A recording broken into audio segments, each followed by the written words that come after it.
어서 오세요. 품격 있는 어른들의 소통 공간, 마음라이프 FM입니다. 오늘도 긴 하루를 묵묵히 견뎌내고 계신 여러분, 오늘 조심스럽게 솔직한 질문을 하나 드려보려 합니다. 혹시 요즘 들어 세상이 나를 대하는 공기가 예전과는 조금 다르다고 느낀 적 없으십니까? 오랜만에 나간 모임 자리에서 내가 분명히 말을 하고 있는데도 상대방이 내 눈을 똑바로 보지 않고 대충 고개만 끄덕일 때, 혹은 식당이나 공공장소에서 나만 유독 투명인간 취급을 받는 것 같은 서늘한 기분 말입니다. 그럴 때면 가슴 밑바닥에서 뜨거운 것이 울컥 치밀어 오르죠. 내가 평생을 어떻게 살아왔는데 이제 좀 나이 들었다고 나를 이렇게 무시하나? 하고 싶은 마음이 드는 건 너무나 당연합니다. 요즘 사람들은 도대체가 예의라는 걸 모르나 보다 하는 한탄이 절로 나오는 것도 여러분이 잘못된 게 아니라 실제로 세상이 참 야박해졌기 때문입니다. 그런데 여러분, 정말 이 고통의 원인이 오직 무례한 저 사람들에게만 있는 걸까요? 놀랍게도 우리의 평온을 앗아가는 진짜 원인은 따로 있습니다. 그것은 상대방의 행동 그 자체가 아니라 우리가 평생 단 한 번도 의심해 본 적 없는 어떤 보이지 않는 신호에 숨겨져 있습니다. 주변을 한번 떠올려 보십시오. 똑같이 무례한 대우를 받았는데도 어떤 분들은 허허 웃으며 자기 갈 길을 갑니다. 반면 어떤 분들은 며칠 밤을 분노로 지새우며 스스로를 갉아먹습니다. 그분들은 원래 성격이 좋아서 혹은 화를 낼 줄 몰라서 가만히 있는 걸까요? 아닙니다. 그분들에겐 타인의 무례함이 내 안으로 침범하지 못하게 막는 비밀스러운 마음의 장치가 있기 때문입니다. 무엇이 이 엄청난 차이를 만드는 걸까요? 단순히 참는 법이 아닙니다. 남을 이기려는 기술도 아닙니다. 이것을 아는 순간 여러분을 괴롭히던 모든 무례함은 한낱 먼지처럼 가벼워질 것입니다. 오늘 제가 알려드리는 이것을 손에 쥐어보시기 바랍니다. 지금 이 순간부터라도 여러분의 삶은 완전히 달라질 수 있습니다. 여러분의 인생 이막을 그 누구도 침범할 수 없는 평온한 안식처로 만들어드리겠습니다. 자, 그럼 이제 숨겨진 비밀을 하나씩 풀어보겠습니다. 좋아요, 구독 눌러주시면 더 빠르게 소통 공간을 이용할 수 있습니다. 첫 번째, 당신이 오늘 잠 못 드는 이유, 사실은 일어나지 않은 일 때문입니다. 68세 강석호 씨의 사연입니다. 어느 날 아침 강석호 씨는 왼쪽 팔이 약간 저릿한 기분을 느꼈습니다. 단순한 혈액순환 문제일 수 있었지만 그의 머릿속은 순식간에 공포로 가득 찼습니다. 이거 뇌졸중 전조 증상 아닌가? 이러다 갑자기 쓰러져서 몸을 못 쓰게 되면 어떡하지? 아무도 없는 집에서 고독사하는 건 아닐까? 불안은 꼬리에 꼬리를 물었습니다. 병원 예약도 하기 전에 이미 자신은 병실에 누워있고 모아둔 재산은 병원비로 다 날아가고 비참한 최후를 맞이하는 장면까지 그려냈습니다. 결국 강석호 씨는 그날 하루 아무것도 손에 잡히지 않았고 입맛까지 잃어버렸습니다. 일어나지 않은 미래의 재앙을 오늘로 끌어와 스스로를 고문한 것입니다.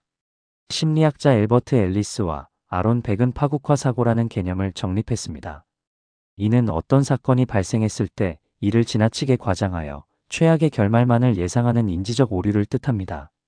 특히 노년기에는 신체적 변화나 환경의 불확실성이 커지면서 이러한 경향이 강해질 수 있습니다. 연구에 따르면 파국화 사고를 자주 하는 사람은 그렇지 않은 사람보다 통증을 더 심하게 느끼고 우울증에 걸릴 확률도 현저히 높습니다. 불안은 실체가 없는 그림자입니다. 석호 씨를 괴롭힌 것은 팔의 저림이 아니라 상상 속의 재난이었습니다. 멘탈이 약해지면 1만큼의 불편함을 100만큼의 재앙으로 확대 해석하게 됩니다. 내일의 걱정을 오늘로 가불해 쓰는 것은 가장 이율이 높은 고리대금과 같습니다. 정작 내일 그 일이 일어나더라도 오늘 미리 걱정한다고 해서 해결되는 것은 아무것도 없습니다. 오히려 오늘을 살아갈 에너지만 소진될 뿐입니다. 철학자 루스벨트는 우리가 두려워해야 할 유일한 것은 두려움 그 자체다. 사건보다 무서운 것은 그 사건을 바라보는 나의 공포입니다. 실체가 없는 두려움에 당신의 소중한 오늘을 내어주지 마십시오. 여러분, 마음속에서 거대한 재난 소설을 쓰고 있지는 않으신가요? 불안이 엄습할 땐 잠시 멈추고 질문해 보십시오. 이 일이 지금 실제로 일어났는가? 만약 아니라면 그 무거운 걱정 가방을 지금 당장 내려놓으십시오. 당신은 아직 오지 않은 괴물과 싸울 필요가 없습니다. 지금 이 순간 평온하게 숨쉬고 있는 자신에게만 집중해 보십시오. 두 번째, 환경은 주어진 것이지만 오늘의 기분은 오직 당신의 선택입니다. 63세 김경희 씨는 오랫동안 기다려온 야외 동호회 모임이 갑작스러운 폭우로 취소되었습니다. 함께 가기로 했던 사람들은 날씨 운도 지독히 없다며 짜증을 내거나 주최 측에 항해 전화를 걸기도 했습니다. 하지만 김경희 씨는 달랐습니다. 하늘이 내 마음대로 되는 것도 아닌데 화내서 뭐 하겠어라며 웃어넘겼습니다. 그리고는 곧바로 평소 읽고 싶었던 책을 꺼내고 비오는 창밖을 보며 따뜻한 커피를 내렸습니다. 그녀에게 날씨는 바꿀 수 없는 환경이었고 커피를 마시며 여유를 즐기는 것은 내가 바꿀 수 있는 선택이었습니다. 김경희 씨는 환경에 휘둘리는 대신 자신의 하루를 스스로 디자인하는 길을 택했습니다.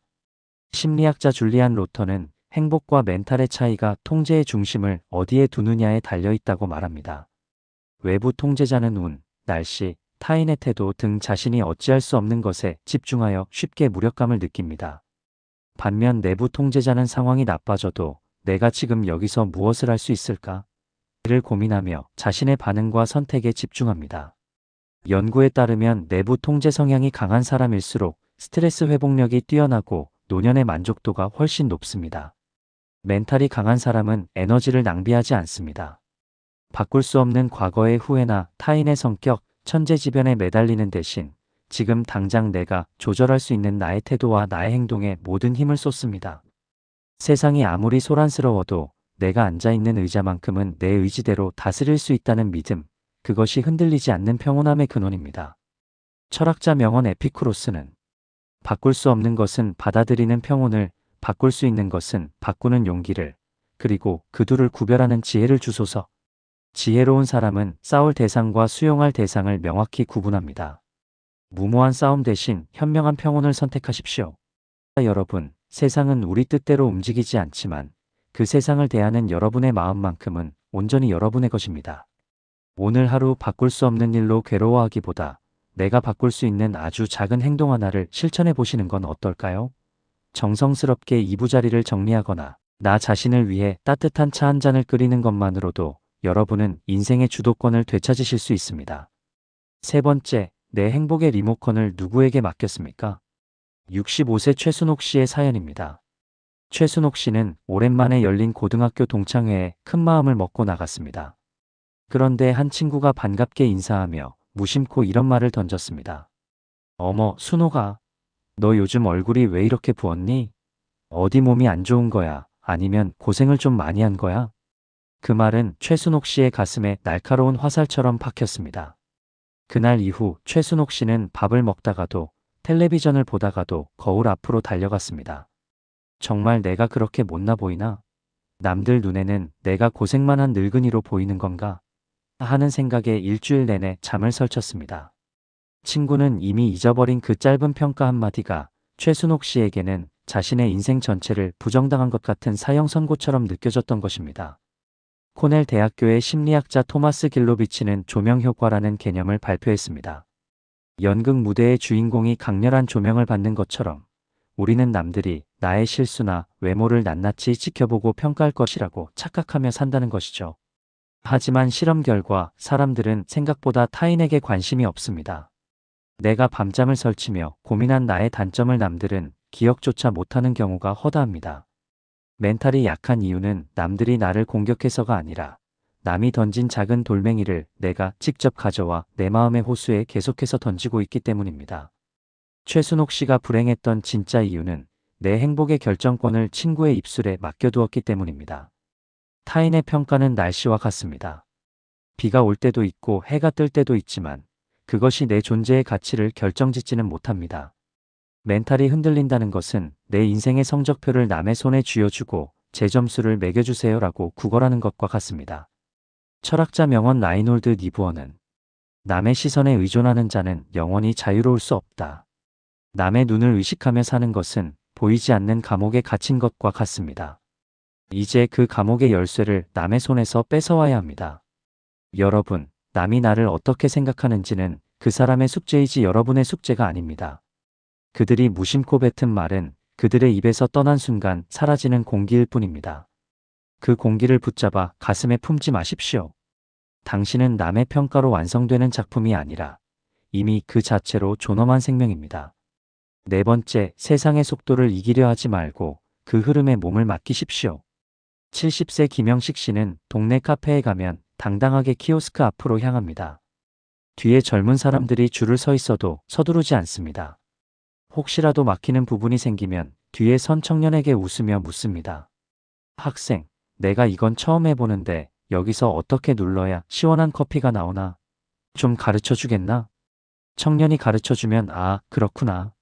고맙구나. 덕분에 오늘 하나 배웠네라고 기분 좋게 인사를 건넵니다. 내 때는 안 이랬는데라며 화를 내거나 소외감에 젖어들지 않습니다. 김영식 씨에게 세상의 변화는 나를 밀어내는 벽이 아니라 죽을 때까지 즐길 수 있는 새로운 놀잇감입니다. 하버드대의 엘렌 랭어 교수는 7080대 노인들을 대상으로 흥미로운 실험을 했습니다. 20년 전의 환경으로 꾸며진 곳에서 당시의 뉴스나 영화를 보며 젊었을 때처럼 생활하게 했죠. 결과는 놀라웠습니다. 낡은 고정관념을 버리고 능동적으로 환경에 적응하려 노력한 노인들은 실제 시력과 근력, 지능까지 젊어지는 결과를 보였습니다. 유연한 사고방식이 신체적 노화까지 늦춘다는 사실을 증명한 것입니다. 강함이란 딱딱함이 아니라 부드러움입니다. 흔히 멘탈이 강하다고 하면 바위처럼 굳건한 것을 떠올리지만 진짜 강한 멘탈은 갈대처럼 유연합니다. 나이가 들수록 내 경험이 정답이라고 믿는 순간 마음은 딱딱해지고 쉽게 부러집니다. 멘탈이 강한 사람은 그럴 수도 있지, 요즘은 이렇구나라며 세상의 변화를 수용합니다. 그들은 과거에 머물러 있지 않고 현재라는 파도 위에서 즐겁게 즐기는 사람들입니다. 철학자 찰스 다윈이 말했습니다. 살아남는 종은 가장 강한 종도, 가장 지능이 높은 종도 아니다. 변화에 가장 잘 적응하는 종이다. 마음의 근육을 유연하게 유지하십시오. 그것이 인생의 후반전을 가장 젊고 활기차게 사는 비결입니다. 여러분, 이 나이에 뭘 배우겠어라는 말은 스스로를 늙게 만드는 주문과 같습니다. 모르는 것을 당당하게 묻고 달라진 세상을 호기심 어린 눈으로 바라보십시오. 세상은 당신을 밀어내는 것이 아니라 새로운 모습으로 당신에게 인사를 건네고 있는 것입니다. 그 인사를 웃으며 받아주십시오. 배움이 멈추지 않는 한 당신의 청춘도 끝나지 않습니다. 다섯 번째, 노년의 품격은 관리되는 것이 아니라 경청받는 것이다. 67세 김진호 씨의 사연입니다. 그는 은퇴 전 중견기업에서 수십 명의 부하 직원을 거느리던 부장이었습니다. 퇴직 후에도 사회와 연결되고 싶어 동네 지역 활성화위원회에 참여하게 되었죠. 어느 날 젊은 기획자들과 함께 지역 축제 아이디어를 나누는 회의 시간이었습니다. 김진호 씨는 자신의 30년 현장 경험을 살려 예산 집행의 효율성에 대해 조심스럽게 의견을 냈습니다. 그런데 30대 초반으로 보이는 팀장이 아주 밝은 미소를 지으며 이렇게 말하는 겁니다. 아유 선생님, 역시 경험이 많으셔서 생각하시는 게 남다르시네요. 좋은 말씀 감사합니다. 근데 그건 저희가 나중에 참고만 할게요. 선생님은 오늘 날씨도 더운데 너무 애쓰지 마시고 저기 준비된 시원한 물 좀 드시면서 편하게 계셔요. 그 말은 무척이나 친절했습니다. 하지만 진호 씨는 그 순간 온몸에 찬물이 끼얹어진 듯한 기분을 느꼈습니다. 자신의 전문 지식은 참고사항일 뿐 회의의 핵심에서는 이미 밀려나 있었기 때문입니다. 회의는 계속되었고 젊은이들 사이에서는 단축어와 영어 전문 용어들이 쏟아졌습니다. 김진호 씨가 흐름을 따라가 보려 그게 무슨 뜻인가요? 라고 묻자 옆에 앉은 청년이 마치 어린아이에게 설명하듯 아주 천천히 과장된 표정으로 설명해 주었습니다. 그 친절함 뒤에 숨은 어차피 당신은 이해 못할 거잖아요 라는 무언의 전제가 느껴졌습니다. 김진호 씨는 그날 이후 집으로 돌아오는 길에 거리에 비친 자신의 모습을 보며 생각했습니다. 나는 이제 누군가와 대등하게 토론할 수 있는 동료가 아니구나. 그저 뒤처지지 않게 남들이 챙겨줘야 하는 짐이고 관리 대상일 뿐이구나. 내 인생의 유통기한은 정말 여기서 끝난 걸까? 심리학에는 엘더스피크라는 용어가 있습니다. 노인에게 말을 할 때 자신도 모르게 목소리를 높이거나 아주 천천히 혹은 아기를 대하듯 단순한 단어를 사용하는 현상을 말합니다. 미국 예일 대학교 베카 레비 교수의 연구에 따르면 노년층이 이러한 노인 편견에 반복적으로 노출될 경우 스스로를 무능하다고 믿게 되어 실제 인지 능력과 신체 건강이 급격히 악화된다고 합니다. 대놓고 욕을 먹는 것보다 사회적 쓸모를 부정당하는 은은한 배제가 정신력을 더 처참하게 무너뜨리는 것입니다. 문제는 내 능력이 아니라 내 가치를 어디에 두었는가입니다. 김진호 씨가 절망한 이유는 평생 자신의 가치를 사회적 역할이나 남에게 인정받는 능력에만 두었기 때문입니다. 유통기한이라는 말은 물건에나 쓰는 단어입니다. 인간은 쓰임이 다했다고 해서 버려지는 도구가 아닙니다. 멘탈이 흔들리는 이유는 세상이 나를 배제해서가 아니라 세상의 기준에 맞춰 나 스스로를 폐기 처분하고 있기 때문입니다. 철학자 명언 에픽테토스는 인간은 사물 그 자체 때문이 아니라 사물에 대한 자신의 생각 때문에 고통받는다. 세상이 당신을 선생님이라 부르며 쉬라고 하는 것을 무시로 읽을지 아니면 이제야 비로소 무거운 책임을 내려놓을 자유로 읽을지는 오직 당신의 생각에 달려 있습니다. 여러분, 세상이 정한 유통기한에 속지 마십시오. 당신은 누군가의 비위를 맞추거나 성과를 내야만 가치 있는 존재가 아닙니다. 느려진 보폭은 뒤처진 것이 아니라 이제야 비로소 주변의 풍경을 제대로 감상할 준비가 된 것입니다. 당신의 존재 자체는 그 어떤 성과보다 귀합니다. 6번째, 혼자라는 건 비어있는 게 아니라 나로 채워지는 것입니다. 66세 이순자 씨의 이야기입니다. 이순자 씨는 젊은 시절부터 늘 누군가의 비위를 맞추고 사회적 기대에 부응하며 살아왔습니다. 하지만 최근 그녀의 일상은 완전히 달라졌습니다. 누군가는 나이 들어 혼자 있으면 처량해 보인다라고 말하지만 이순자 씨에게 오후 이 시는 세상에서 가장 설레는 시간입니다. 정성스럽게 찻잔을 꺼내 차를 우리고 평소 읽고 싶었던 책을 펼칩니다. 핸드폰이 울리지 않아도 서운해하지 않습니다. 오히려 그 고요함을 배경음악 삼아 자신의 내면과 깊은 대화를 나눕니다. 이순자 씨는 말합니다. 예전에는 혼자 있으면 세상에서 잊혀질까 두려웠는데 이제는 압니다. 내가 나를 가장 잘 대접해 줄 때 남이 주는 인정보다 훨씬 더 큰 평온이 찾아온다는 것을요. 그녀는 타인에게 구걸하지 않는 행복, 즉 자발적 고독의 맛을 알아버린 것입니다. 영국의 저명한 소아정신분석학자 도널드 위니콧은 혼자 있을 수 있는 능력이야말로 정서적으로 건강하고 멘탈이 강하다는 가장 중요한 지표라고 설명했습니다. 어린아이가 엄마가 옆에 없어도 안심하고 놀 수 있는 것처럼 어른 역시 타인의 관심이나 박수가 없어도 스스로를 돌보고 즐겁게 지낼 수 있는 힘이 필요하다는 것입니다. 이 힘이 부족한 사람은 늘 타인의 반응에 목말라하며 멘탈이 쉽게 흔들리지만 고독력이 있는 사람은 어떤 상황에서도 마음의 중심을 잃지 않습니다. 고독은 외로움이 아니라 충전입니다. 많은 분이 외로움과 고독을 혼동하곤 합니다. 외로움은 타인이 없어서 느끼는 결핍의 상태이지만 고독은 나 자신과 함께 있는 풍요의 상태입니다. 멘탈이 강한 사람은 이 고독의 시간 동안 흐트러진 마음의 보폭을 맞추고 에너지를 충전합니다. 남의 시선에 맞추느라 지친 사회적 자아를 잠시 내려놓고 진짜 내가 원하는 것이 무엇인지 귀를 기울이는 것이죠. 그래서 그들은 다시 세상 밖으로 나갔을 때 훨씬 더 단단하고 유연하게 사람들을 대할 수 있습니다. 철학자 블레즈 파스칼은 인간의 모든 불행은 단 한 가지, 방 안에 조용히 머물러 있지 못하는 데서 온다. 세상이 시끄럽고 관계가 힘들수록 여러분의 방으로 돌아가 잠시 멈춰 보십시오. 그 고요함 속에 모든 문제의 해답이 들어 있습니다. 시청자 여러분, 혹시 혼자 있는 시간이 두려워 습관적으로 텔레비전을 켜거나 아무에게나 전화를 걸고 있지는 않으신가요?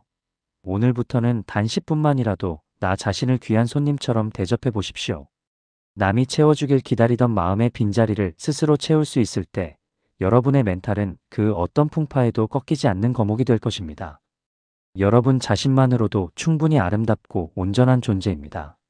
7번째, 화가 나는 게 아니라 화가 일어나는 것을 보았습니다. 64세 박영수 씨는 평소 다혈질이라는 소리를 자주 들었습니다. 어느 날 엘리베이터에서 마주친 젊은 이웃이 인사를 하는 둥 마는 둥 지나가자 평소 같으면 요즘 젊은 것들은 예의가 없어라며 버럭 화를 냈을 것입니다. 하지만 박영수 씨는 잠시 멈추어 섰습니다. 그리고 속으로 이렇게 중얼거렸습니다. 오, 지금 내 안에서 불쾌함이라는 감정이 솟구치고 있구나. 자존심이 조금 상했나 보네. 그는 화를 내지도 그렇다고 억지로 참지도 않았습니다. 그저 제3자가 남의 일을 구경하듯 자기 마음을 가만히 바라보았습니다. 그러자 신기하게도 뜨거웠던 화가 금세 식어버렸습니다. 감정에 휘둘리는 노예가 아니라 내 마음을 다스리는 주인이 된 기분이었습니다. UCLA의 심리학자 매튜 리버먼은 뇌 스캔 실험을 통해 흥미로운 사실을 발견했습니다. 우리가 강렬한 감정을 느낄 때 나는 지금 화가 났다 혹은 나는 지금 슬프다라고 그 감정에 이름을 붙여 말하는 것만으로도 뇌의 편도체 활동이 눈에 띄게 줄어든다는 것입니다. 대신 이성적 사고를 담당하는 전전두엽이 활성화되면서 감정이 진정됩니다.